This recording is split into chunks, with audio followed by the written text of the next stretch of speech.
दोस्तों, आज की इस वीडियो में हम लोग जानेंगे जो हमारा न्यूट्रल वायर होता है उससे हमें शॉक क्यों नहीं लगता है अगर हम उस वायर को छूते हैं। तो आइए जान लेते हैं। यह इंटरव्यू में भी आपसे क्वेश्चन पूछा जा सकता है।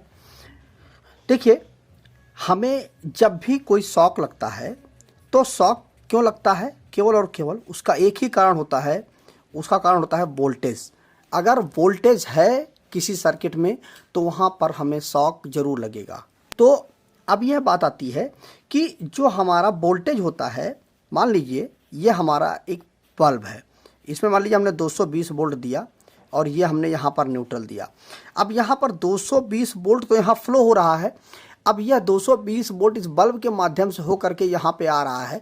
तो यहाँ पर इस पूरी की पूरी इस सिस्टम में, ये पूरी की पूरी जो हमारी सर्किट है, इसमें वोल्टेज हमारा काम कर रहा है। और यही वोल्टेज अगर कोई व्यक्ति इसे छू लेता है तो उसे विद्युत का झटका लग जाता है।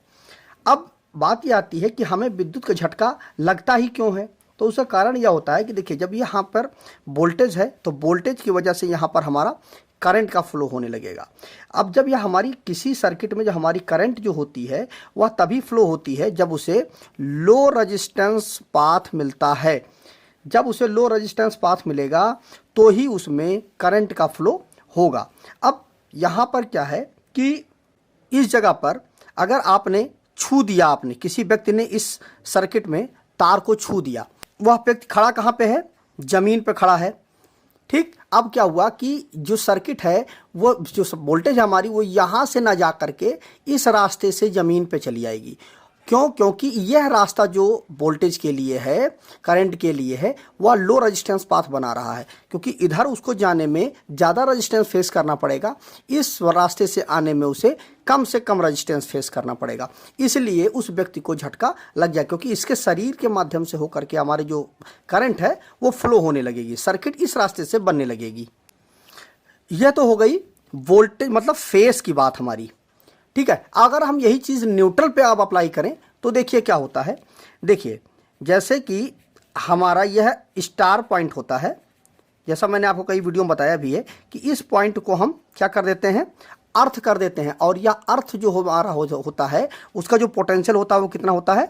0 होता है।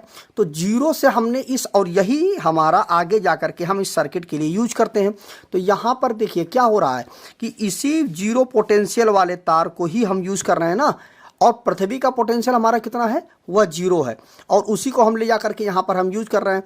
तो हमें न्यूट्रल जो है हमारा, उसका जो वोल्टेज हो जाता है वो कितना हो जाता है? 0 हो जाता है। और यह परमानेंट मेंटेन रहता है। क्यों? क्योंकि हम पृथ्वी के साथ इसको अर्थ कर देते हैं। क्योंकि सिंगल फेज सिस्टम में, जो भी हमारा सिंगल फेज का सिस्टम होता है, उसमें हमें न्यूट्रल की ज़रूरत होती है। क्यों? क्योंकि हमें पोटेंशियल डिफरेंस अगर हमारा नहीं होगा तो उसमें विद्युत का प्रवाह नहीं होगा। लेकिन यहाँ पर क्या है, हमारा न्यूट्रल जो है हमारा वो कितना हो जाता है? 0 पोटेंशियल हो जाता है। और यहाँ पर कितना होता है हमारा? 220 वोल्ट होता है। तो यहाँ पर विद्युत धारा का प्रवाह फेज टू न्यूट्रल की तरफ होने लगता है। ठीक, अब क्यों? क्योंकि यहाँ पर इसका पोटेंशियल जो है हमारा 0 है। अब मान लीजिए कि हमारा ये सर्किट है, ठीक, ये हमारा फेस है और ये हमारा न्यूट्रल है। अब किसी व्यक्ति ने इस न्यूट्रल को छू दिया, ठीक है, इस किसी व्यक्ति ने, वह जमीन पर खड़ा है और उसने न्यूट्रल को छू दिया। तो यहाँ पर क्या होगा? करंट का फ्लो कब होगा? जब उसे लो रेजिस्टेंस पाथ मिले। जब लो रेजिस्टेंस पाथ मिलेगा तुरंत हमारा जो करंट है वो फ्लो होने लगेगा। अब यहाँ पर देखिए क्या होता है कि चूंकि यह जो हमारा न्यूट्रल है, यह चूंकि किससे कनेक्टेड है? हमारा अर्थ से कनेक्टेड है। इसका जो रेजिस्टेंस होगा वह 0 हो जाएगा। किसका? इस न्यूट्रल का रेजिस्टेंस हमारा 0 हो जाएगा। लेकिन इस व्यक्ति का कितना है, इस पर भी मैटर करता है कि वह व्यक्ति गीला है या सूखा है। तो यहाँ पर देखिए, यहाँ से जो हमारी सर्किट पूरी हो रही है, यहाँ पर किस में उसको, इस व्यक्ति के माध्यम से जो करंट अगर ज़मीन में जा रहा है या इधर से अपनी सर्किट पूरी कर रहा है, दोनों में उसे किस जगह पे कम से कम रेजिस्टेंस फेस करना पड़ रहा है? उसे न्यूट्रल वाले रास्ते से उसे कम से कम रेजिस्टेंस फेस करना पड़ेगा। क्योंकि मनुष्य जो है उसका कम से कम 100 ओम तो होगा ही होगा ना। किसी भी कंडीशन पे यदि वो व्यक्ति है तो उसको 100 ओम कम से कम उसको रेजिस्टेंस का फेस करना ही पड़ेगा सर्किट को। जो हमारी करंट है उसमें कम से कम इधर से जब वो सर्किट पूरी करेगा तो उसे 100 ओम का कम से कम एक एग्ज्यूम कर लेते हैं कि 100 ओम का उसे रेजिस्टेंस फेस करना पड़ रहा है, लेकिन यहाँ पर उसे कितना रेजिस्टेंस फेस करना पड़ रहा है, 0 ओम का रेजिस्टेंस उसे फेस करना पड़ रहा है। मतलब कुल मिलाकर के इस शरीर से उसे यहाँ पर कम रेजिस्टेंस फेस करना पड़ रहा है। हो सकता है थोड़ा और ज़्यादा हो, 1 ओम हो, 2 ओम हो रेजिस्टेंस यहाँ बीच में, तो उसे कितना 2 ही ओम का रेजिस्टेंस फेस करना पड़ रहा है। यहाँ पर उसे 100 ओम का रेजिस्टेंस फेस करना पड़ रहा है। तो जो हमारी करंट है वो इसके शरीर से न जा करके जो न्यूट्रल की थोड़ी बहुत करंट होगी वह इस न्यूट्रल के रास्ते से जमीन में जाना पसंद करेगी, जो हमारी करंट होती है।